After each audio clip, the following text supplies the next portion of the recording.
Well, hi everyone. Welcome to another episode of Certified Forgotten, still the only podcast that reviews horror films with 5 or fewer reviews on Rotten Tomatoes.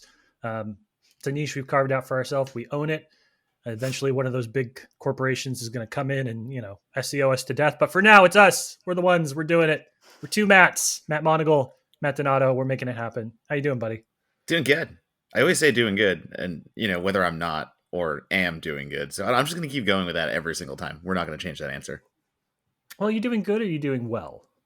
No, it's good. I don't want to do well. I do good. Well, but if you're doing good, it says that you are actually doing good things like volunteering and stuff like that. If you're doing well, it means you individually are in a good and happy state. Oh yeah, I'm doing horribly, but I am doing good. Okay. So Donata's doing charity stuff. Ben is miserable. That sounds about right. Thank you for listening to this episode. We're really, really excited to talk to today's guest because we sort of have a theme on the show where we're like, specifically, I'll say that if Fangoria Magazine has a managing editor, we want him on the podcast. We're 2 for 2 so far. Yeah, that's pretty cool. But more importantly, she's a friend. She's brought a really good movie for us to talk to. Donato, let's introduce our guest and let's hit it. Punch it, man. Let's go. Absolutely. You've probably heard our guest cackling below with muffled laughter so far. I've known this guest for quite a long time. Good friend. We've spent much of the quarantine talking, and very, very happy to be doing that. So now happy to have her on the podcast as well. It is Ariel Fisher, the evening news editor for Slash Film and the managing editor of Fangoria, the magazine. Ariel, welcome. Thanks for welcoming me, the Matts. It's nice to be here, and it's great to finally actually be able to do a podcast where I get to talk about, what we're going to talk about, because, yeah, I'm going to keep my mouth shut. I think I might have just spoiled your introduction, almost, but probably not. I don't know. Oh, no, people can see the title on, like, Spotify or whatever else. So this is Slumber Party Massacre too. We're not being coy, but we're going to get, we're going to get into the analysis. What are our rules about swearing, by the way? We're pro swearing. Oh, okay, cool. So yeah, fuck it then. Sometimes even unnecessarily. We got to earn that. Like every time Matt and I toggle that little button that says, "Is this a podcast for children?" and we have to click no. We feel like we want to earn it because it's boring if we don't swear but still have to label it for mature audiences. Very fair. Yes. So I'm excited to get to talk about Slumber Party Massacre too, because if you know anything about me in relation to horror, I am obsessed with this movie. I feel like just by the nature of this show, we get to talk about a lot of people's favorite films, but we don't always get to talk about like their cornerstone movie, right? Like the movie that somebody is known for. We don't get to talk to, I'll never get to talk about Black Coat's Daughter on here. Donato, you've had like 3 movies on here. I was going to say, I guess I hit the right niche in my watching profile alone, where like half the movies that I want to talk about end up here anyway. I mean, like we did Demon Wind like episode 2. But I mean, the fun part is, too, we don't always get to look back this far in the podcast because we are trying to focus more on the 2000 films, 2000 plus era. But, it's always fun to go back because, I don't know, I feel like horror films have been forgotten for a very long time. And a movie especially like Slumber Party Massacre 2, everyone knows the original. I don't know how many people actually know this one outside of our little bubble. If you want to talk about like the horror sphere, the horror bubble, like, yeah, I know about this because it's like a cheesy midnighter musical slasher, but yeah, it's good to be able to look back sometimes. I like that. But we're not going to talk about it quite yet because we have a template, a format for the show, goddammit. And we're going to start by getting to know our guest a little bit.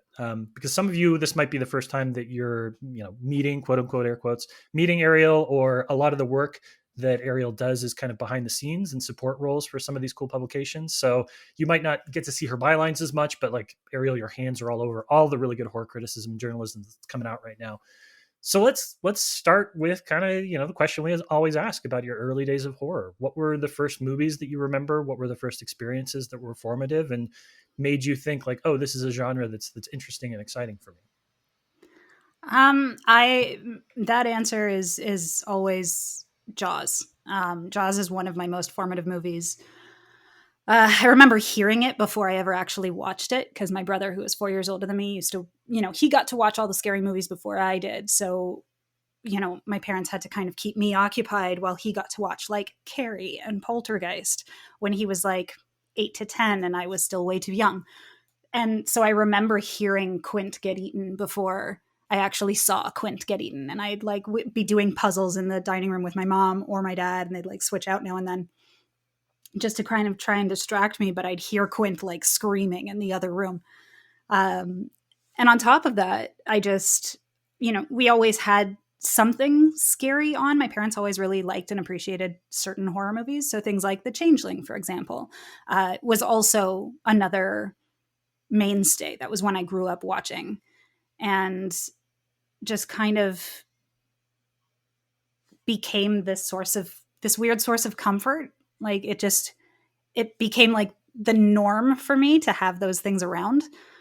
And oddly enough, it was actually Martyrs many, many, many years later that kind of made me go, oh, wow, we can analyze this. We can talk about this. That was kind of the like awakening moment to think that there's so much more to it than I had initially anticipated. Right. So, but it's been a very long process, pretty much since I was about 5 years old, of getting into horror in some way, shape, or form. And even with smaller stuff, like more kid-friendly things, like, Nightmare Before Christmas is technically it's kid horror and things like that. So that was always there. It was kind of ever present. Yeah, I think that's a journey a lot of folks can relate to. They watch Jaws and then something, and then Martyrs. That's like the path that most of us go through, right? It's just like just going from marijuana to like the hardest possible drug possible in the horror world. So I respect that a lot. So when you were little, you said that your family were, if not horror fans, then certainly horror appreciating. Maybe they kind of had stuff going on a lot. How did that kind of play into your social nights? Slumber parties, since we're talking about a movie about slumber parties and friendships and stuff. Was this something that you were like, I'm into this thing? Is it cool? You found friends that were like-minded, or was it always just something you kind of had on the back burner? Oh no, it was always something I had on the back burner. I did not fit in. I was always the odd duck. I was the ugly duckling that nobody liked. I didn't get along with anybody. Well, like nobody got along with me. I was weird to everybody.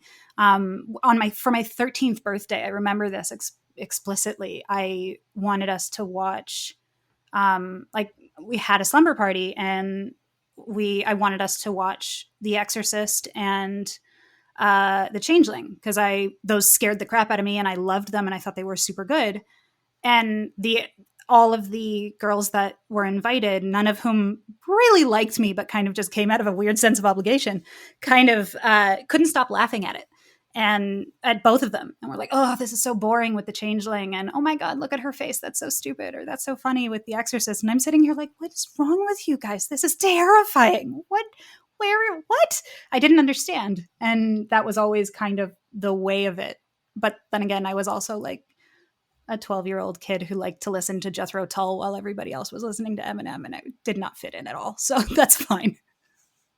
Yeah, I feel like a lot of horror folks, I feel like, march to the beat of their own drum as children. I'm sure that there's some sort of deep psychological dive that we could do about our industry, and the people that work in it are right about it. But it is something that is, it's a strange thing to advocate for until you're a certain age. And then at a certain age, I think it's just sort of like, oh, it's fine. Like, this is but I know, looking back on my own experiences, the kids that were like into like metal and horror, I was like, those are the weird kids, right? I'm not one of them. I'm a normal kid. I do normal kid things like play the Star Wars customizable card game. Turns out I wasn't a normal kid either. But yeah, but I remember looking back, it's like I knew those kids in middle school, and I always thought like, oh, those, they're doing something that I have no interest in, and eventually I sort of circled all the way back and ended up where they have been since they were kids. Well, and I mean, the appreciation level is another thing that, as Ariel just talked about, you show horror movies to some people, and whether the response is like abject disgust or laughing at it and being like, this is dumb, this is boring, you kind of get that sense immediately that, again, as Ariel has said, you're thinking on a different level. You're thinking about horror in a way that no one else does. And that's that bonding factor, I think, that comes with horror fandom. Like, horror fans around, they finally found their own people when that happens. And you're able to watch that movie. And when you're digesting The Changeling and digesting how dreadful and terrifying it is, I mean, Ariel and I write Scariest Scene Ever for Slash Film right now. And it's like we just did The Changeling. And me at 32 watching The Changeling for the first time, I can still go back and is it quote unquote, like jump out of your seat scary? I mean, sometimes I would argue it can be. I can also see that people look back on it and like it's old, it's outdated, and have those like preconceptions about horror. So there are just so many things that I'm just very happy that I have found people that I can watch horror with, and I'm sure we all have, that like no longer laugh at us or, or think it's boring or think it's the dumbest thing ever.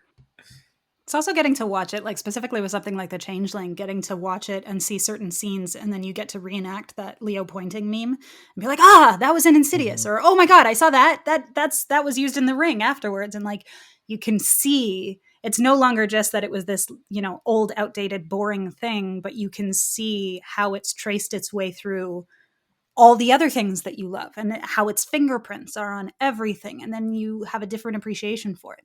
Now, granted, at 13, I did not have that, to be fair, but alas. I wonder if there's an argument to be made that one of the things that makes the horror community unique is that we have fewer touch points than other modes of cinema. I think that if you're talking to people that are cinema fans, they might have come up through world cinema, particular countries' output, or any one of like the studio or non-studio films from any point over the last 60 years, 70 years. It's such a big set of stuff that like you walk into a room with cinephiles, you start talking, it's going to take you probably a while to find like formative common ground. But a lot of horror fans, like every horror fan you sit down and talk to, there's probably 6 or 7 movies that they all had in common, because those were like the titles that broke through the noise, right? In order for something to have been a blockbuster video title, something that you could get away with renting, it had to be on the caliber of like, Nightmare on Elm Street or Friday the 13th or something. It had to be that recognizable, which means since there was an access issue when we were all little, we all kind of came up with the same films and we went on from there. But it means like I go talk to anybody and I'll be like, oh, Halloween, right? And they're like, yeah, Halloween. And we're like, okay, there's such a smaller canon of movies that really influenced us at a young age. And that changes how we approach the genre, I think, a little bit as adults. Or even at an older age. Like even now, if you're coming to horror later in life, there are still the textbook touchstones. Mm-hmm. So yeah, very much to that point. Yes, I agree with you. I think it's funny to kind of equate that to when I talk to people, and I'm from New Jersey, so New Jersey has. Are you? Holy shit! You've never brought that up before. So New Jersey has very, it has its landmarks, it has its easy to tell places, but where I grew up is kind of off the beaten path a little bit. So when like I find someone from Jersey, like, oh, where are you from in Jersey? I always go like, well, I'm by New York City. They're like, okay, what county are you in? And I go like, well, Morris County. And then like I drill it down from there. And I kind of do that with horror fandom too, that like you were kind of just saying, where it's like you start with that one movie, you're like, oh yeah, like, I love Halloween. And it's like, oh, I love Halloween too. And you have that first one. And it's like, oh, okay, so now we can go the slasher route. And we like, oh, well, I don't know, I really like Hatchet, let's say. And I think Hatchet did a good job like taking the slasher into the modern world. And then like you can start going down and drill it down even more specific. And it's so fun to drill it down and find how different like everything is on that third or fourth or fifth level versus that first one of just like, let's start talking about Halloween. And all of a sudden you're talking about like Laid to Rest or some insane, like The Mutilator or some insane slasher from here or there. Those aren't usually the way my conversations with new people go, Donato, but I appreciate and love you for it. Well, fuck you. I do like Ariel said. I'm like, oh, I love Jaws. You love Jaws? Have you seen Martyrs? That's not how I go. Get right to the point. No messing around. No fucking around. No. To be fair, that is not how it usually goes. That is, however, how I got my first writing gig as a volunteer contributor for the McMaster Silhouette at McMaster University. Was I bonded with my editor who would become my editor over the fact that I was able to sit through Martyrs and he couldn't. So he was like, okay, you're hired. Do you like Steven Spielberg blockbusters? Would you like to try French extremism? Like, how did we get here? What left turn? I think the way that we got there was legitimately through talking about TIFF, the Toronto International Film Festival's Midnight Madness section, and like asking me, what are some of your favorite movies? Do you have specific genres that you really like? And me saying horror, and then having just said like, oh, the previous year I saw Martyrs, just following its premiere at Midnight Madness at TIFF. And so then he was like, oh man, that's like hardcore. Did you see Inside too? And like, that was one of those, like, we went down a rabbit hole because it started with like the greater cinema and went into horror and then went down this niche.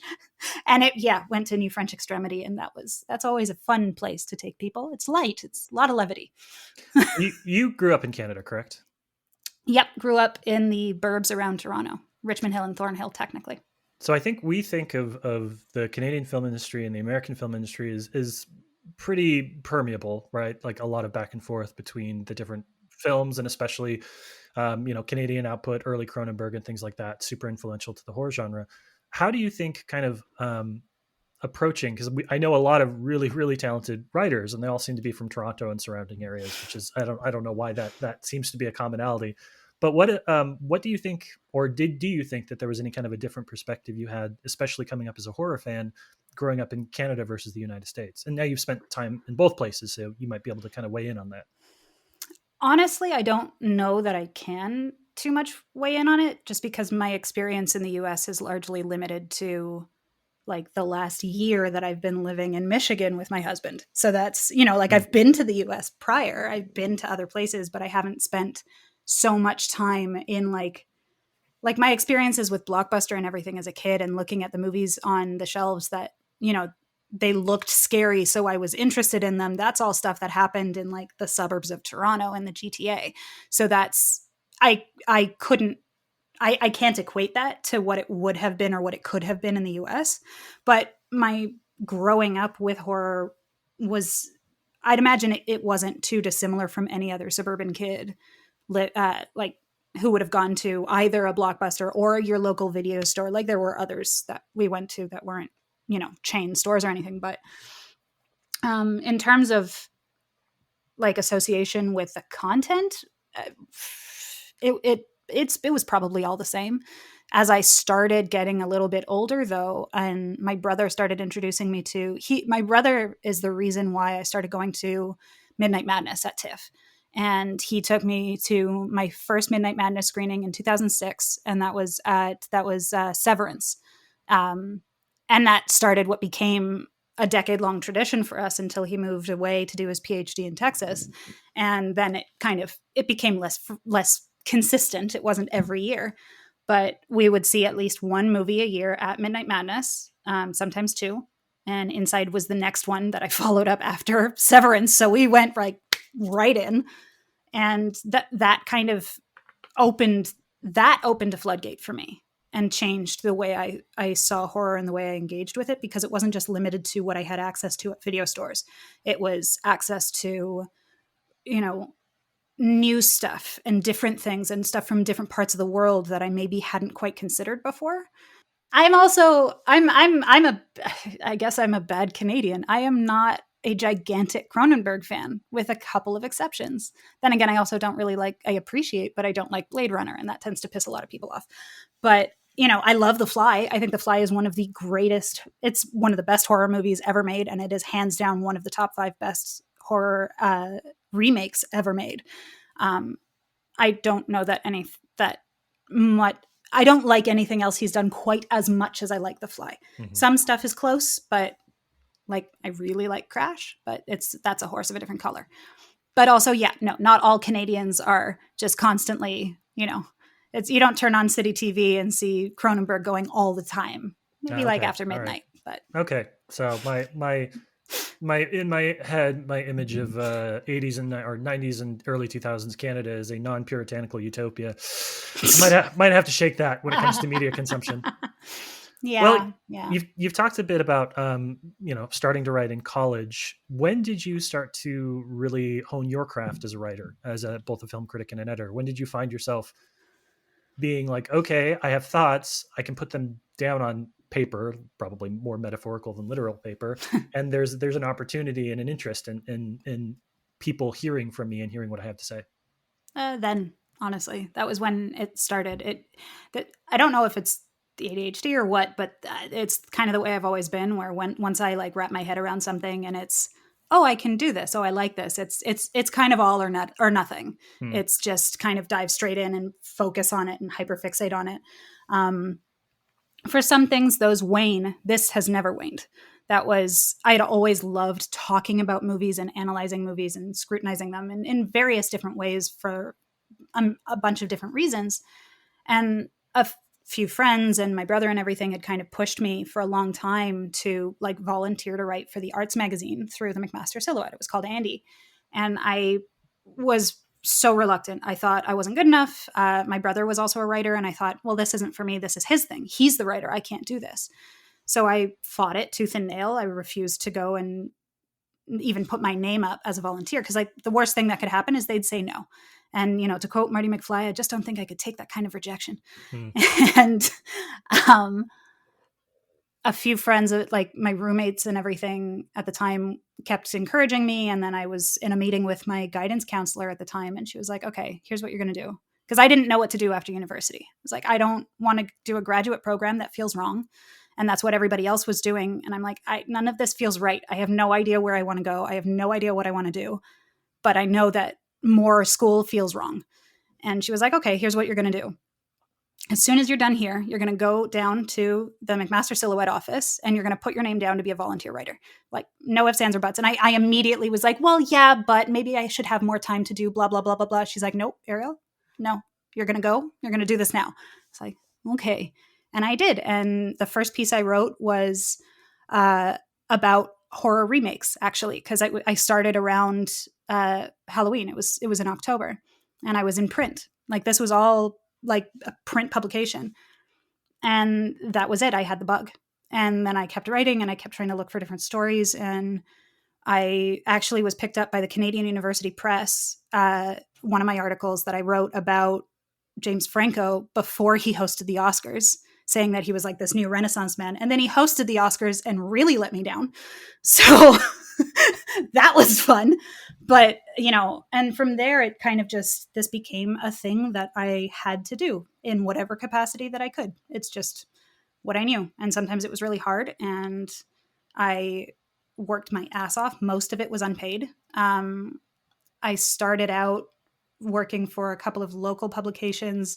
This one publication in the UK started getting me to write for them a little bit. And I also wrote for a publication based out of New York. All of that was unpaid. And this was also while working day jobs and going to, this would have been during and after university.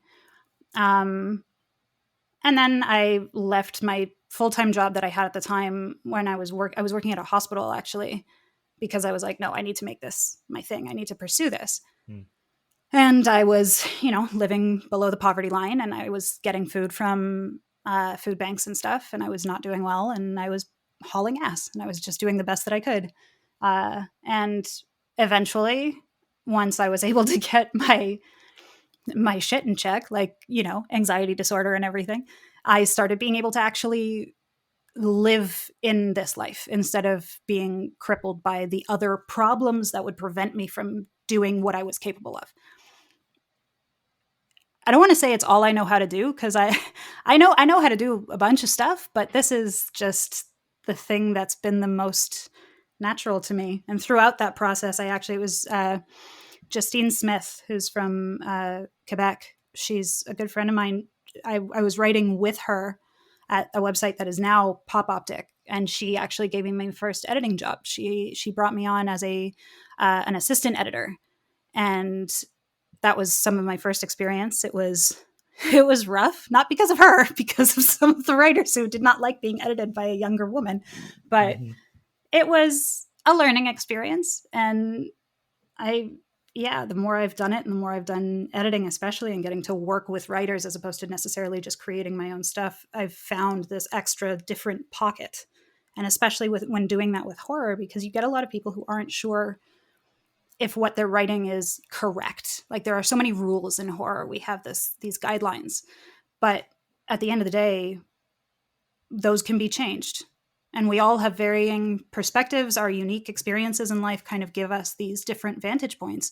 And getting to work with writers who clearly have so much that they want to say, but don't necessarily know if they're allowed to say it, let alone if they are able to, and to be able to give them that nudge and be like, no, you can. I see what you're going for. Let's help you hit that bullseye.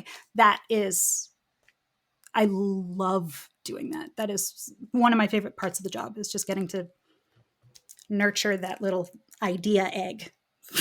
Idea egg. You're letting the egg hatch, and then the face hugger grabs on, and the circle of life.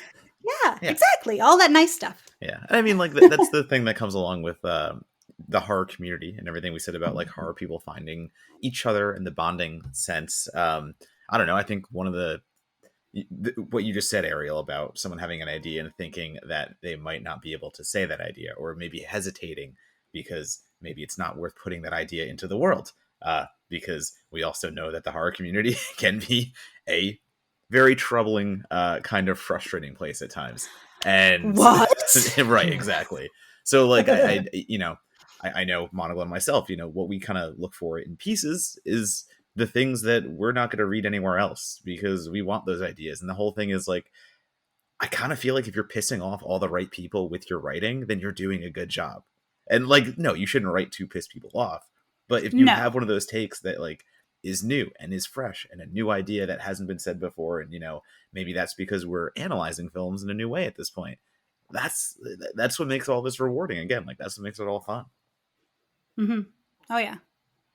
And so you now in your capacities as both the managing editor of Fangoria magazine and working on the team at Slash Film, you work with a lot of writers. You get to do that a lot. What Donato and I kind of like, whenever we're working with pieces, we always talk about in terms of gear, right? Like you help writers find that next gear, that like the thing that takes it from being fast to like, oh my gosh, amazing. What are advice or what kind of things do you think that somebody that might be getting into this industry, or even somebody that's a veteran of this industry, can do to help an editor like you get the most out of the pitch, get the most out of the concept that they're working on? So what can a writer do to help me help them kind of idea? Yeah. Well, like help me to help you, help me exactly to help you. Exactly that. Yeah. Oh, that's a tough question because the answer isn't simple. But the only way to present the answer is to do it bluntly, and that is be fearless. It's you, and that's not easy. That is not easy. I am not fearless. I am fucking terrified 99% of the time of my own goddamn shadow half of the time. But like, it is really the most encouraging thing that I can say is just, if you look at something and you think, I haven't seen anybody talk about this, instead of kind of training yourself to think, well, that must mean no one wants to, instead say, that means nobody has yet. And there is room for this. You don't have to base all of your ideas on these kind of pre-existing notions. The whole way we come up with new and interesting things to talk about and new and interesting ways to look at things is by jumping outside of the box. Otherwise, we get like the same thing a million times over. I always think of like my perfect example of this, and I have thought about this, and anytime a question like this comes up, I always think about her specifically, Lex Briscuzzo, who now writes for us at Slash Film. She wrote for me when I was editing at Shudder for The Bite. And she had pitched me on writing about the Blair Witch Project. And it was around the anniversary, and her idea was, why it's important to the found footage subgenre. And I was like, okay, because she was speaking about it with a lot of conviction. She was clearly very invested in it. But I was like, I flat out told her, I'm like, I have read that piece every year since it came out. I have seen that piece a million times. Why is this important for you? Because clearly it's important for you. So try and dig into that and tell me, what about this matters to you? Why does the Blair Witch Project matter to you? And she sat with it and she thought about it, and she came back to me a couple of days later with a new pitch, and it was writing about Heather, the main character, from the vantage point as being this kind of symbolic character, this representation of female filmmakers in horror, or women filmmakers in horror, and how they are left to carry all of the weight. They get all of the flack, and they're to blame for everything that goes wrong, even when it's microscopic. And they have to haul ass to try and get there, and it's always their fault, no matter what. But they're forced to be that ambitious by virtue of not being good enough, by virtue of being women. So it wound up being perfect. And I was like, this is it. I have not seen that piece before, and I want to know more. And clearly it matters to you. So tell me more about it. And she did, and the piece was great. And like, that's the thing. If you don't see it out there, don't think it's because no one wants to hear about it. Recognize that it's just that no one else has yet. And be fearless about it. Yeah, every site is going to run the X year, anniversary for Y movie.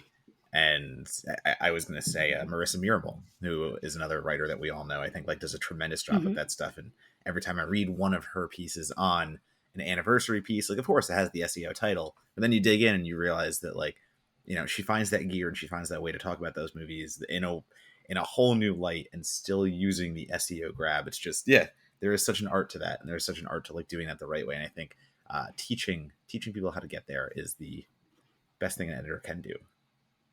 And one of the hardest, honestly. That's tough. Well, if someone doesn't want to hear it, that's its own issue. Oh yeah. Well, that feels like a very natural segue to talking about this film, because, and we'll get into this in a little bit too, your relationship to Slumber Party Massacre 2 is that you wrote one of those pieces that nobody was talking about. You did one of like the deep dive kind of like stretch yourself angles on that. So we're going to talk about that. We're going to talk about the film. And we're going to, I think, spoiler alert, we're going to treat this as another rare both Matt movie, which is going to lead to a good conversation. So we'll be back in just a second with Slumber Party Massacre 2. Hey there, listeners. Well, guess what? It is a new year, and that means a new set of exciting promises, opportunities, aspirations for the Certified Forgotten crew. We have kind of an exciting mix of things that we're planning on doing over the next couple of months, including some really good guests and some really good articles that we've already greenlit. But Donato, I know there's a few things on your radar that you're excited to do or that you want to do in the new year with Certified Forgotten. So what do you think people should know about? I mean, number one, we will have a new look at some point this month, next month. I don't know. I actually don't know when, but the process is underway to do a little revamp on the Certified Forgotten website. Did we pay grown-up money to maybe have the Certified Forgotten website get kind of a Web 2.0 look? Use my communion money sitting in my bank account. We did. We're using those big publication monies in order to make this happen. So no, sure. That's been something we've wanted to do for a while, and we've been looking at it, and I think it's time to give a nice little shine on the website, because as much as we can use our template and use this everything that we've built our blog with so far, it still just looks like me and Monocle built a blog. So we want to kind of get out of that mentality and have a new little fresh coat of paint, I guess to say, on the website. And every time one of the writers that we've had talks about how exciting it is to write for Certified Forgotten, my reaction is always, I want to give you the fucking website that you deserve. Like, the way you're talking about writing for us is so cool. I want you to have the kind of thing that you're like, fuck yeah, this is what my article looks like. So we promise we're getting there. We're days, weeks away from making that happen. And then we also have some more people on the $10 tier on our Patreon community, which means that we'll have a few more people to get some bumpers in here. And it won't be me and Monocle doing this for much longer. We just figured at the end of last year, we'll do one. And at the beginning of this year, we'll kind of talk about where we're going and where the site's going, as long as the podcast. And yeah, so we'll have some more voices giving us mailbag questions to answer. That's going to be really good. Several of them are personal friends of mine. Hello, Amanda. Hello, Michael. Exactly. And yeah, I mean, everything else we're just looking for is kind of to get back to basics in a way and just kind of ground ourselves after the last few months have been a wild, topsy-turvy, whatever it has been for, I'm sure, everybody. But, we can travel. I don't know. I say we can travel again, but like I traveled home and then I got sick afterwards. So it's like, it's been a rough last month, especially for me. So we're looking to get back in 2022 and kind of get back to what we were doing. Get a little back to normalcy, I guess.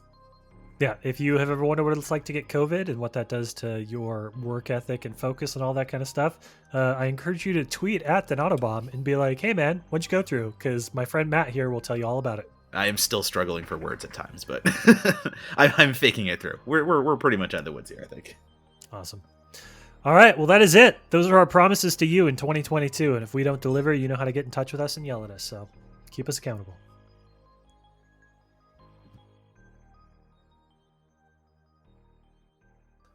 All right, welcome back. So, as we've said a couple times already, this week's episode is Slumber Party Massacre 2, written and directed by Deborah Brock. Slumber Party Massacre 2 is a direct sequel to the original 1982 film. The film follows Crystal Bernard's Courtney Bates, the young girl from the first movie, who is now in high school and suffering PTSD from the events of the first movie. Despite a tragic family life, her sister/final girl from Slumber Party Massacre is under psychiatric care, and her mother is barely holding things together. Courtney tries to focus on her band and her extremely supportive boyfriend. But when she begins to have nightmares about a rock and roll driller killer, she realizes that she may be far from danger. Not that far from danger.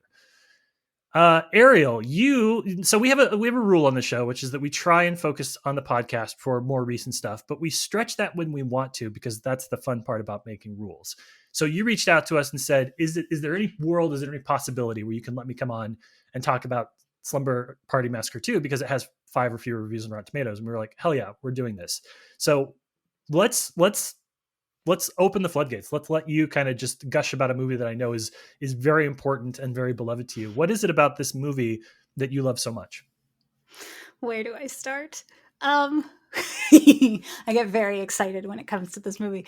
It's like, is it, the next Jaws? No, it's not. Is it brilliant in its own accidental right? Hell fucking yes.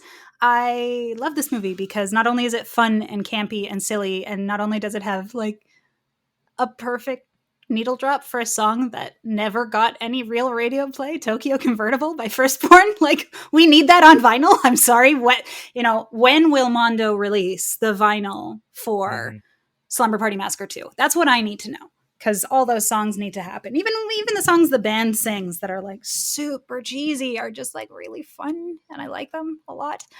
But I initially watched these movies, the first one and the second one. I tried to get through the third and I couldn't do it.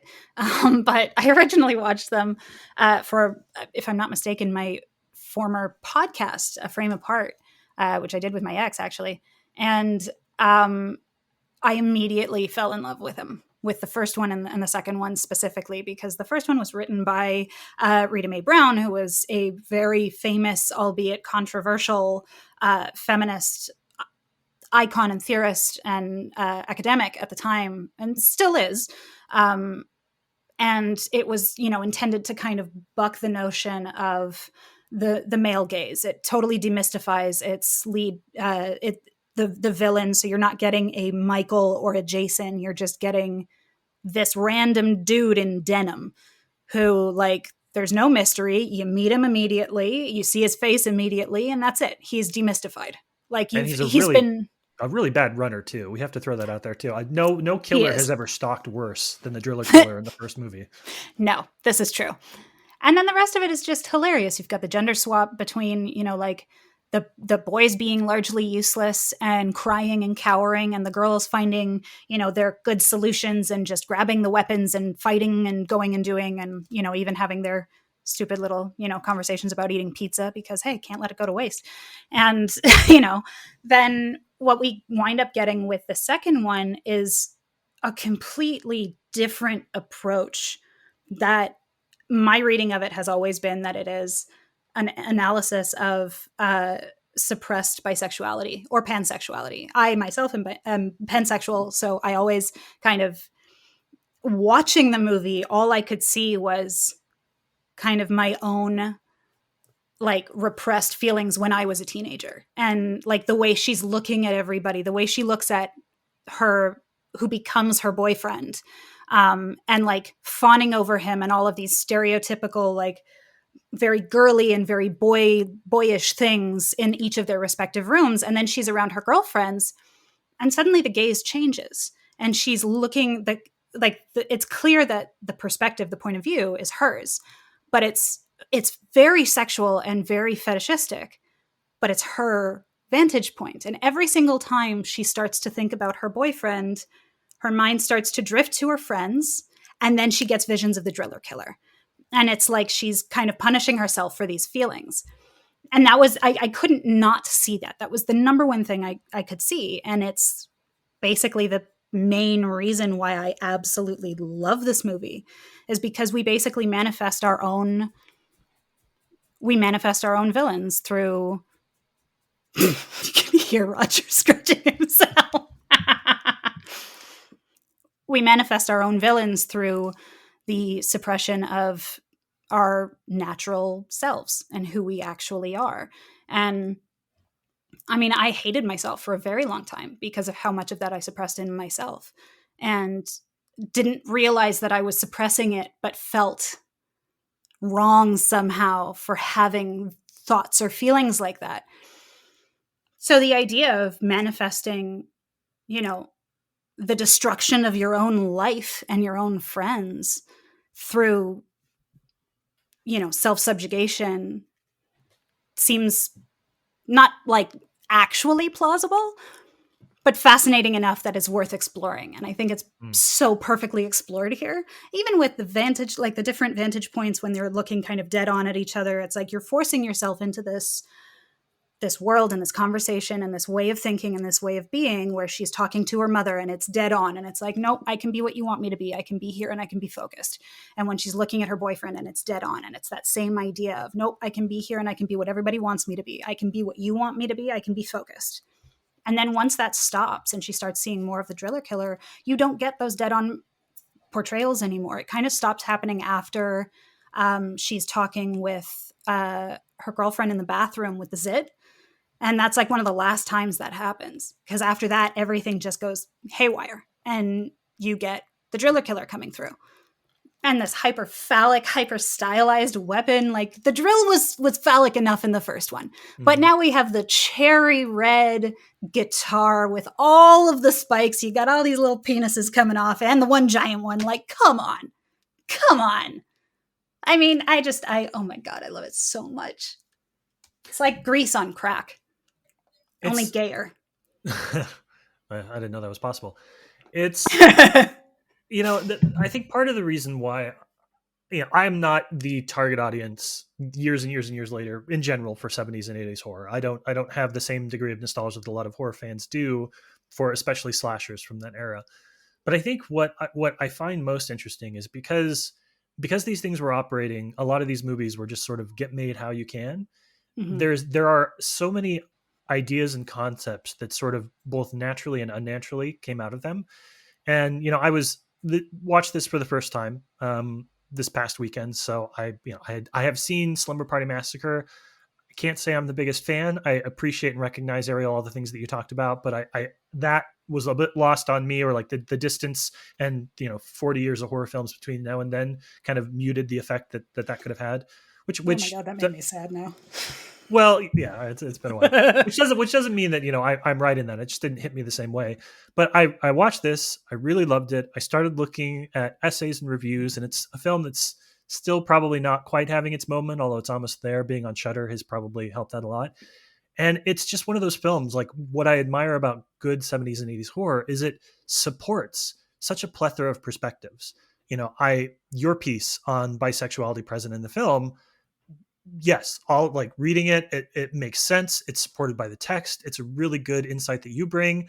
There are pieces about how it's trauma, because obviously the most surface level read of this is about trauma, but I've read those pieces. They're extremely good. They're super supported by the text. It's just, this is a movie where there are at least a dozen different reads you could make about what she's psychologically experiencing, what she is repressing, and how that is manifesting itself in her life at the age of 17. And like, they're all fucking good reads. Like, all of them. I want to read them all because there's a kernel of truth in all of them. And that's the fun thing about getting to do different readings of films like this, is that it doesn't, and this is also one of the things that tends to piss a lot of people off, is that, like, this isn't an empirical truth. Saying that this is one way you can read a movie doesn't mean this is now the way it must be read. It just means here's one way to think about it. And there are a dozen different ways that you can think about virtually any film. And those two, like, specifically thinking about it in terms of trauma, absolutely. But that doesn't mean that it can only be looked at through that lens. It also doesn't mean that it can only be looked at through the lens of, this kind of absolutism, look at what you see on screen, that's what you get, there is nothing else. It's all based on what we put into it and also what we get out of it. So the filmmaking process is 50% in the hands of the filmmakers. The other 50% is in the hands of audiences over the rest of time. And that can change.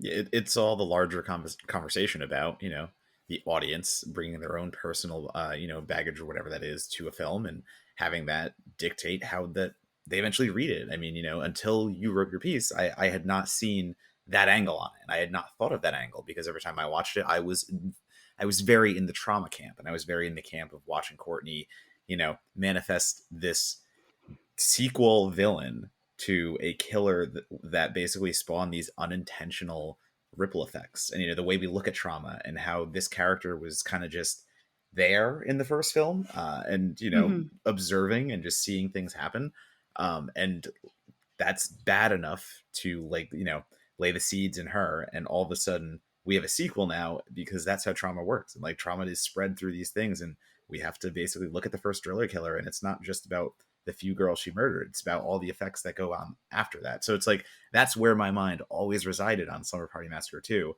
And then it's you read that piece and someone else brings their own personal touch to it, and you're yeah, I literally see this movie in an entire new light, because when I rewatched it, then I was picking up on all those cues. Then I was picking up on everything else after that. So that the idea that a film can only be read one way is the most outdated, stupid thing I've ever heard, Mm-hmm. Yeah, no, completely. And I think that's part of what makes film analysis so much fun, is that you can do a reading of it. And that's just it. You're reading it. That's all it is. You're not rewriting it. You're just reading it. So calm down, film bros. Criticism. Okay. Yeah. Criticism is about conversations, and it's a thing we say over and over again. It's not, when I write a film review, am I giving you my take? Yes. Am I giving you what I think about a film? And yes. But do I think that's the be all end all, and that every other review is garbage and not worth reading? No, not at all, because that's, well, I mean, if you're Google, apparently. But no, I mean, it'd be insane for me to put my review out there and be this is the only one you have to read. That is crazy. I hope you read mine, and I hope you take what I see and are able to analyze the film on that level. But I also want you to go read other people's, positive and negative. There's nothing better than reading a negative review and walking away going, this is going to be a movie made for me. This is going to be my favorite movie. Oh yeah. There are a number of those where that's happened. And I've seen really thoughtful, profoundly negative reviews of films that have otherwise been completely just praised endlessly. Mm-hmm. And I will actively seek those out, because I want to know, okay, if this is a writer I respect, whose work is very, very good, whether or not we agree most of the time, I want to know what their food for thought is. Just gives you more of a perspective on everything. There's nothing bad about that. It's all win. And I'll tie it back to Slumber Party Massacre 2 really quick, so we can get back to that conversation. Sorry. But no apologies. I was continuing that train of thought. But I mean, I watched both Slumber Party Massacre and Slumber Party Massacre 2 with Amelia, and those movies are not for her. And that is a thing where I'm getting that level of analysis from somebody who it doesn't work for completely. And again, seeing exactly why, because Slumber Party Massacre 2 is everywhere. The manifestation angle, all of these things that are thrown in, it is taking such big swings, and whether they work or not. Yeah, exactly. Whether they work or not is almost indistinguishable. It's just how much you enjoy the craziness that happens. Once the rockabilly 50s greaser rock and roll god comes out and starts slashing people away, the continuity is crazy. Everything's crazy about it. But that is the analysis angle on these films. Slumber Party Massacre 2 is just, everyone is going to have their own reaction to it. And I mean, I adore it. I can say that outright. I think it is weird, campy, musical, insane slasher. That is my world. That is the movie I want. And on a rewatch, I will say, I do wish our driller killer came a little earlier into the film. Ooh, but no. Hard disagree. No, hard disagree with you. I wish we had more time with that level of campiness, because let's say the first half of the movie was a little slower than I remembered. Huh. Donato, come on! Don't make me yet again defend the slow section in a film. No, this is your thing, Monocle. Monocle, this is all you. Let's go. Well, I mean, I want to give Ariel a chance to weigh in too. I will say that part of what I like about this movie is how determined it is to not be a horror movie for so long. If you stripped out the dream sequences, you would have 50 minutes of just kind of an enjoyable, woman dealing with a little bit of childhood trauma, but also getting to know her friends, building connections, finding herself, overcoming uncertainty in her life. It's the thing that I always say with slashers, and the reason why I'm very picky about the slashers that I do and don't like, and why I mentioned before we started recording that this year, having watched My Bloody Valentine and this, I feel like I've locked in at least 2 more slots in my top 5, is there has to be a sense of loss when people die. You have to have a sense not only of your loss to the character, but the character's loss to each other. A lot of films don't take the time.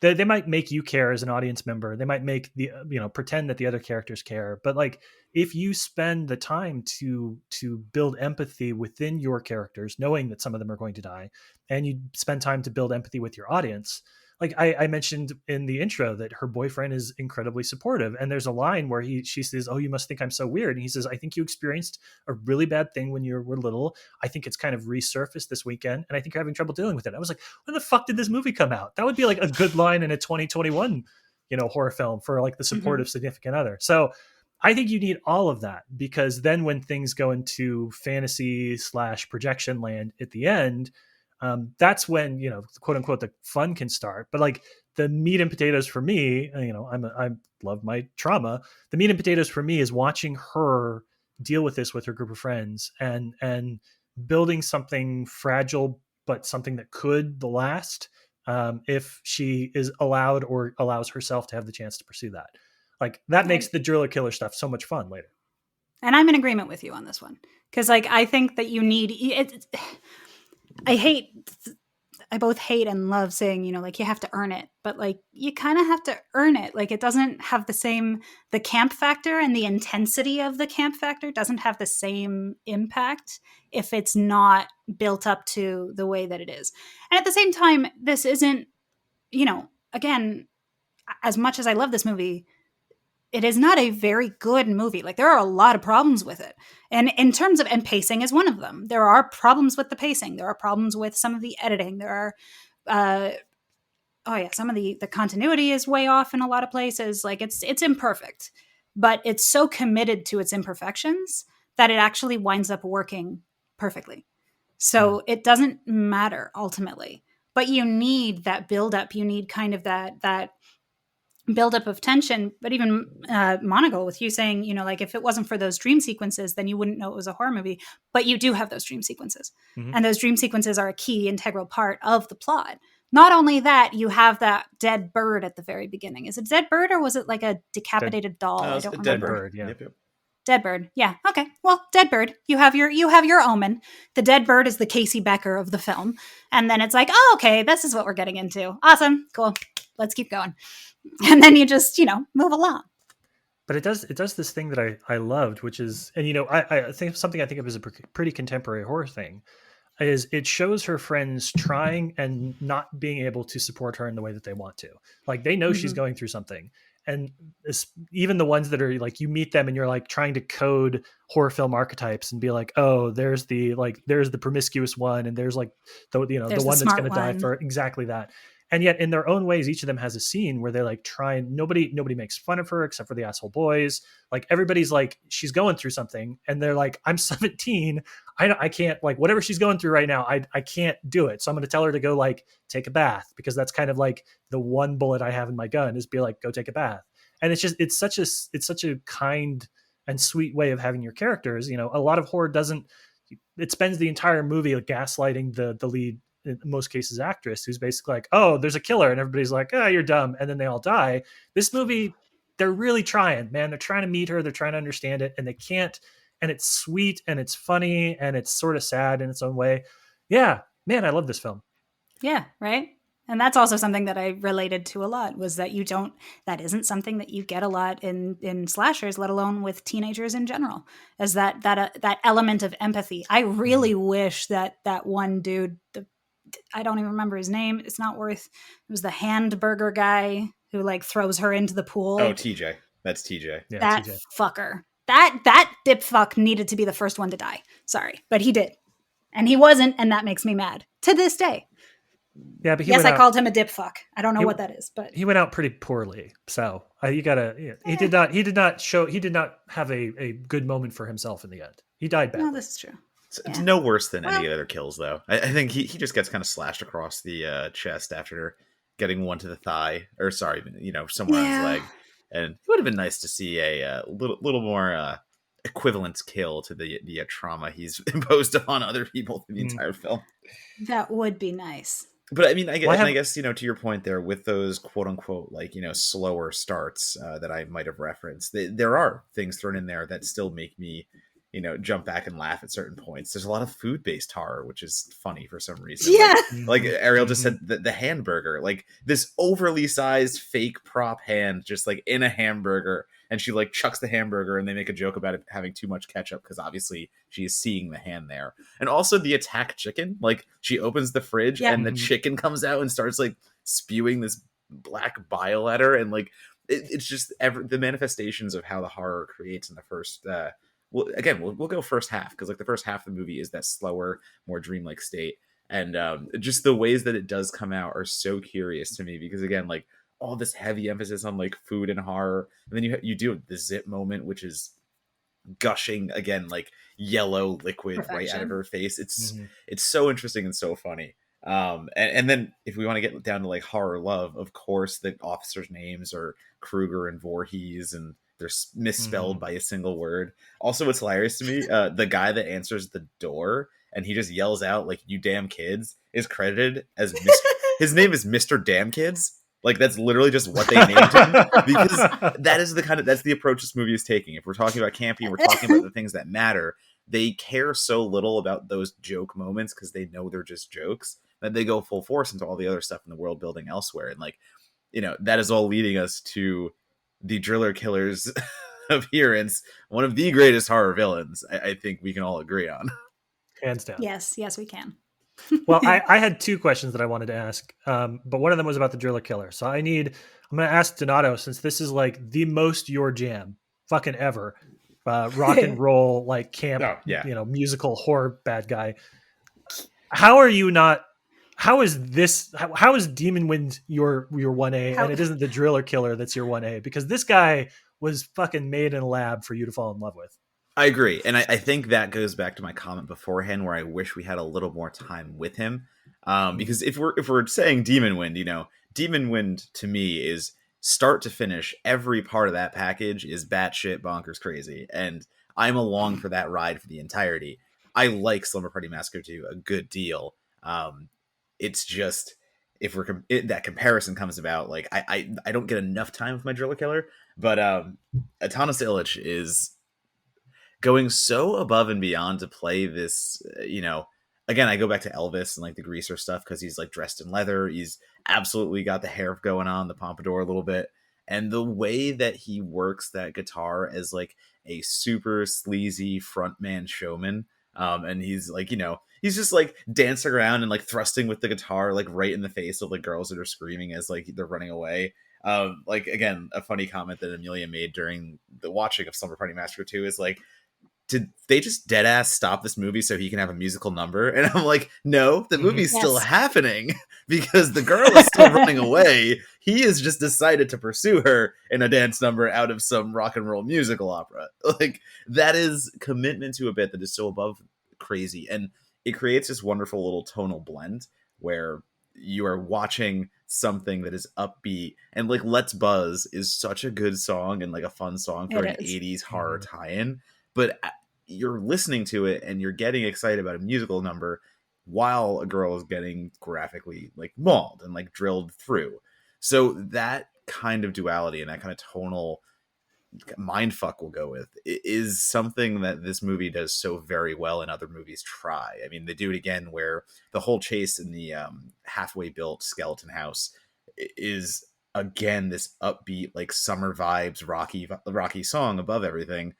But he throws a girl off the freaking, like, literally throws her to her death at one point, and it still has that like ho-hum happy vibe, and you're like, oh, this is weird. Like, this is weird in a good way, and like it really messes with you. All right, that was question number one. Question number two is for Ariel. I don't think we can overstate just how much women were not writing and directing slashers in the 1980s. Like, Deborah Brock is like, to say that she's the exception that proves the rule is just like that doesn't even do it justice. So you made a big point of talking about how the original film, the presence of a female screenwriter, subverted the male gaze and reworked what we consider for those characters. What do you think having a woman writing and directing this movie allows it to do that it wouldn't have been able to do otherwise, other than everything, of course. But, you know. Well, I mean, even just, I think it was one of the things that I also wrote about in my piece on Slash Film was that, you know, the whole pillow fight scene that could, if it was written by a man, would be hugely fetishistic and from a predatory standpoint. Instead, and you'll even notice that the boys are outside watching them on the inside. We're not seeing them from their point of view. We're watching them inside from her point of view. The POV is coming from inside the house, guys. Right. So like it's, you know, it, that alone, if it hadn't been written or directed by a woman, it would immediately kind of shift the tone. If you knew that, if you didn't know that, then it wouldn't make any difference. But it also means that I think she was more willing to write about certain things, including the trauma aspect, including the supportive boyfriend. That may be one of the reasons why the characters are the way that they are. And there's only one dipstick in the entire thing, and he's a fucking bro douche. So like that, you know, that to me seems like the main thing, but it's all three of the movies were written and directed by women, all three of them. And that was like a whole kind of thing. That's what they were supposed to do. And they were supposed to prove that, you know, there was another way to do this. Like the first one was really just to mock the presumably only way to do it. For me, the second one is kind of, here's a different way that we can do things. And to me, it also makes me think of like Rachel Talalay with Freddy's Dead. And, you know, thinking about being able to do something that's really off the wall, that's super tongue-in-cheek, that's really comic-y and cartoony and kind of insane.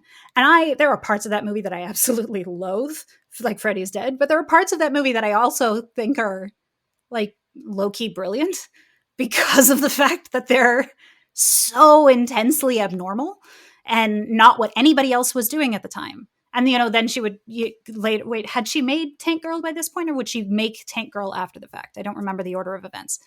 But regardless, I think of them as kind of in the same camp, pun partially intended, as like doing something that men weren't doing because it was, I mean, if analyzing it in real time, if you want to get analytical with it, it was pretty gay. Like everything that they were doing is super campy, and camp is inherently queer and part of the LGBTQIA plus like community. So men at that time wouldn't do it. They were all, you know, writing these serial killers with huge weapons who are like big, stalking, lumbering things that take up space and are manly men who do manly things like killing naked women. And then you have this. And it's totally different. And the nudity is selective, and the point of view is all from other women. And it's totally different. It's the vibe is completely different. And it's so much more secure in itself, even if it's not necessarily a better product at the end of the day. That in and of itself makes it a better product. And you can't get that unless, like, theoretically now it would be easier to get that from male filmmakers. But you really mostly get that by opening the door to other people and letting them do what they can do that you can't. Generally, not you two specifically. Well, and I mean, you know, we all watch a lot of contemporary horror, and just saying that now, you know, male filmmakers should have everything they need to kind of get around those preconceptions and the outdated tactics of the 80s and 70s, but they still don't. I mean, we all watch a ton of horror. Like there's still a lot that thinks the same way and just acts the same way. And whether that's, you know, a slavish commitment to the past and trying to really just capture that nostalgia again, or, you know, some real poor, unfortunate soul just like clinging to those ideas as being best. It's still a thing that even if you depend on male filmmakers to do the right thing in these modern moments, they still don't always. And that still is important in the fact that, like, that's why you need somebody else doing it. Exactly. All right, last question then. Or I should say second to last question, because we always end talking about the reception of the film. I want to talk a little bit about that ending, or endings plural, because I really just wanted to kind of shout out a writer that wrote about this, I think, really well, and kind of like locked in So my own thinking of it, because the film ends, of course, with the murder of the driller killer. He gets set on fire and falls off the building. And then she looks at her friend's body. Her friend suddenly pulls an army of darkness and pops up and starts laughing like the driller killer. Then she's in bed, and then she's in the insane asylum. And it's a lot. It's a lot for it, but it also, like as we discussed, kind of lends itself open to a couple of different interpretations. There's one writer that I really liked, Bella Laura Blondeau, who writes for Screen Queens. She talked about the ending, the last ending in the asylum, all of this sort of being a manifestation that Courtney has created. None of it is actually literally real. She said, in this interpretation, Courtney is still safe and surrounded by people that care about her. She's surrounded herself with supportive people and is left with someone she's learning to trust. Some backsliding is going to happen. She's going to lapse into depressive episodes, and she's going to have to work through her myriad psychoses, but she is safe and she will recover. And I thought that was interesting because for the fact that it can feel like a bit of a tacked on ending, it doesn't feel unhopeful. And maybe that's the lingering context of the rest of the movie. I didn't get like she's really screwed up and this was all kind of a dream vibe. So I'm curious where each of you sort of sat on the very ending of the film and how you read that, especially given all the things we talked about. Ariel. I definitely don't get the this was all a dream vibe. For me, it's kind of the trauma bleeding into everything else that I see in it in terms of the suppression of self, and that it basically just pushes her over the edge and makes her, I don't know if I'd say it makes her insane so much as it breaks her. It breaks her spirit. It breaks who she is, because that'll happen. Like you guys know, and some other folks who are listening to this probably know, I opt for transparency as much as possible, and I opt for being honest about things as much as possible, even the stuff that's kind of scary and kind of upsetting to be honest about. And I think that is, to me, like what I see in that is I see the consequences of when you don't do that. Least of all, or most of all, I should say, when you don't do that with yourself, let alone others. And I think that's the most important part of it, is that if you're not going to be honest with anybody else, fine, fuck it. Like, you do you, that's fine. But at the very least, be honest with yourself, because that's who you have to live with for the rest of your life. So if you spend, and this character has clearly, like, per my reading of this character has spent her entire life being alone in a dark room because she can't stand the idea of who she actually is. That's no way to live. So it'll break you eventually. That's always what I took from it. And that the trauma from the first film kind of bled into this, as now that she's older and she's able to kind of understand it. And it kind of tacks onto it. Yeah, I think Slumber Party Massacre 2, that ending, it really doesn't give you much time to think about it. And I think that's the hardest part about it. It just happens so very quickly. In Monocle, you just said 4 separate endings, let's say, and 4 separate sequences that themselves could take minutes. But that whole finale really just takes all of a minute, 2 minutes, and it like blows through those 4 things. And by the time we get to the mental institution and the drill, this like horribly sized, just like not represented correctly drill coming through the floor of like a dollhouse that is supposed to be where she's living.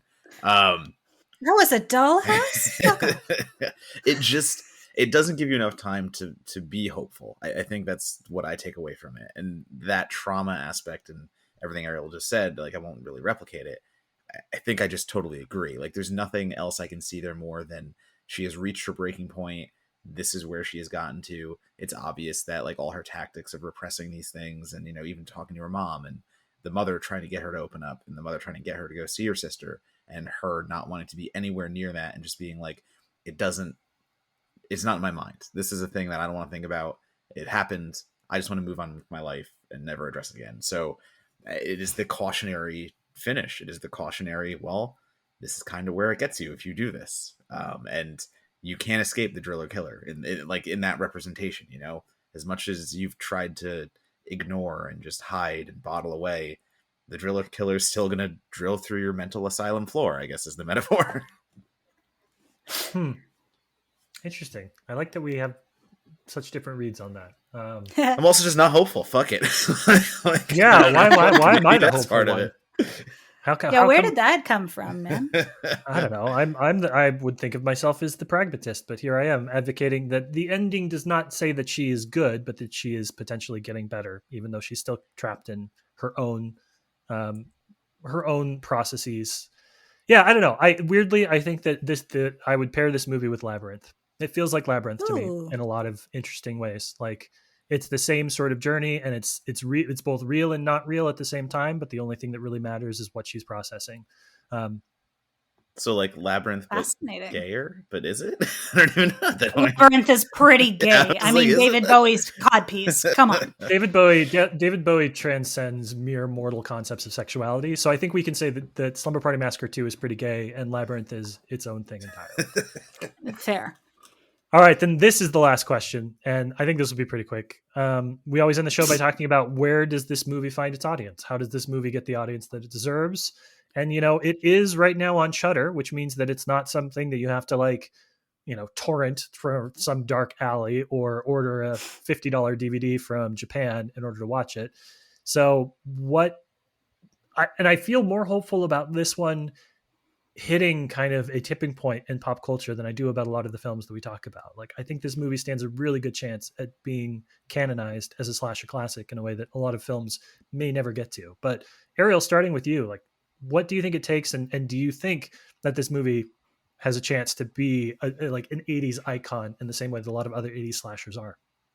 I do. I think it's actually starting. I think it's getting its kind of second wind now, or maybe even its first wind, I guess, depending on how you see things and how it did initially. But I think the fact that it's on Shudder means that there is no excuse. If you are debating watching it and you have a Shudder subscription, go watch it now. If you don't have a Shudder subscription, you should do that. It's worth it. Trust me. But I may or may not be a little biased, but still.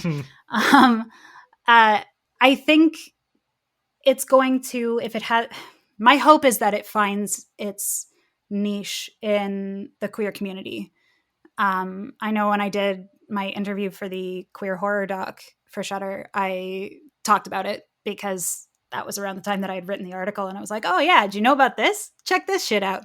And it was something that had never occurred to anybody. And for me, this kind of feels, now that I have actually finally seen Nightmare 2, because it took me until now to do it, I would pair the two of them kind of neatly together as these two movies that kind of were made oblivious of their own queerness, but are both super, super queer. And like, just that words, it's like flames on the side of my face, but not.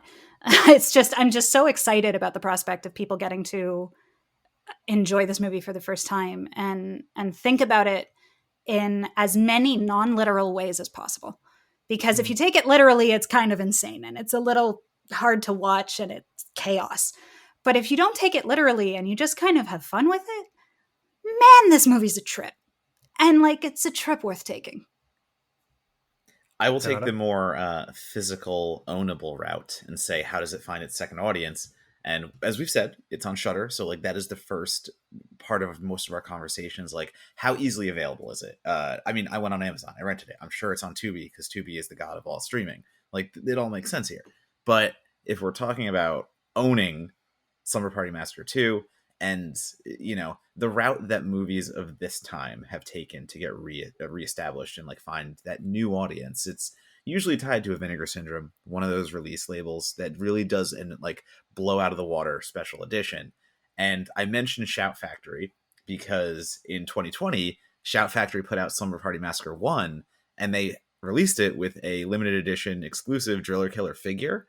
And if they aren't doing that for Slumber Party Massacre 2, if they're not trying to make an Atanas Illich, like, you know, action figure rockabilly dude to go along with owning the movie itself on like Steelbook or whatever the special edition is, like that would sell so well. If you're able to pair Please do it. Exactly. Please like do it. You've done it for the first one already. You've already taken the first Driller Killer and made it into an action figure, which is way less interesting than the rock and roll Driller Killer. I'm fingers crossed that it can get a release on that level, because that kind of attention is what this movie needs. It's that last ditch push where we know about it, the horror community knows about it. It's growing in the like mainstream horror community, let's say, but you really need that final independent distribution, like special edition push to give it that collector's vibe and be like, no, this is canonized now. This is one of the weird ones you have to see, and you get to own the guitar and action figure of the toy. The only thing I'll add to that, Donato, because I like what both of you had to say, is that if ever a film deserved its own Evil Dead the Musical or Silence the Musical, it is Slumber Party Massacre 2. This would be such a fucking riotously good off-Broadway musical. And it's such a, like, it's all right there. You don't even need to work at it, man. You just need somebody who's willing to gamble on it. This would be such a good musical. And I hope the idea of that is making me so excited. I hope somebody someday somewhere runs with that, because this I would watch. I would go to New York to watch this play at like some off Broadway bar in the middle of like, you know, the theater district or something. I'd love to. I think that would be great. If that happens, talk to Graham Skipper. He was Reanimator the musical. He's got plenty of ties there. Just mention it. There we go. Like, yo, what about that? And to your point, Monagle, you even just made me think of one more. Ariel said it already. Release the damn vinyl. Release the vinyl. Get that out there. Like, have people actually listening to the songs in the movie. I love the girl rock. I love the actual like driller killer songs. They all hit their little niche. And if people could listen to Let's Buzz and just put that on their player and let that go, I think these are all the elements that make the film so watchable and so enjoyable. So give them to everyone so they'll watch the movie. Like, you're definitely onto something that with the idea of like the merchandising aspect, or like an Arrow video or a Severin release or a Shout Factory release. Like, just do, and like vinyl please vinyl. Like Mondo, Waxworks, don't care. Give it to me now, please. Yep. Please. I like Illich's performance so much. I think I'm a Detroit Tigers fan now. So that's kind of. I would eat Little Caesars again. Well, that is it for us on this episode. A hit across the board. It's always the most fun when that happens, because I feel like we don't get to really gush all the time. So thank you, Ariel, so much for coming on the podcast. Thank you for bringing a movie that immediately went into my inner circle of slashers, like no questions asked. Yay. I know that Donato did a really great job introducing you, and those two things are keeping you pretty busy. But if you have other projects, if you've got your writing, or if you're sharing pieces that you've edited that you are really excited about, want other people to read, where do people go on social media to follow you? Where's the best places? I am at AFIS8. AFIS8 on Twitter and Instagram. I am no longer on Facebook because fuck that noise. And I'm at AFIS8 on TikTok because some asshole took mine first. So I'm the same almost everywhere. Almost, but not quite. And tune in every week for the column that Matt and I share, that Donato and I share on Scariest Scene Ever, because we do a lot of fun stuff. And then he makes me watch the, Texas Chainsaw Massacre remake, and I'm mad at him. So that's fun. I wish you could see the face that Donato's making right now. Yeah. Donato, if our listeners would like to see your face more often, where do they go for that? You can follow me at DonatoBomb on Twitter, Letterboxd, and Instagram. You can, as Ariel just mentioned, we do Scariest Scene Ever, which you can't see my face, but we can get you all spooky and in the mood on Slash Film. Every Friday, you can see my face on YouTube on Perry Nemiroff's channel, and we do our little Merry Hour live streams. And outside of that, just I'll let you know where I am on the socials. That's the easiest way to do it. As for myself, you can follow me on Twitter at Matt Monagle. And as always, I want to encourage everybody to go to the website, www.certifiedforgotten.com, and read some of the really cool horror criticism that we're publishing. Special shout out to the Queen of Uterus Horror, Molly Henry, who has written about Slumber Party Massacre 2 on the site, and also provides a very nice link to Ariel's piece at Slash Film. So if you want to know if this conversation kind of sparked an interest to learn more about this movie, I would say read what Ariel wrote, read what Molly wrote. That's a great starting point, and it'll just let you know how much there is here, how much there is to mine in this particular text. It's a lot of fun. That's it for us. Ariel, thank you so much for being a guest. We really appreciate you taking some time out to join us, and we'll hope to have you back on soon. Yes, please. Thank you for having me. Donato, you got a lot of options here. How you going to take us out? That's Spurs. Perfect.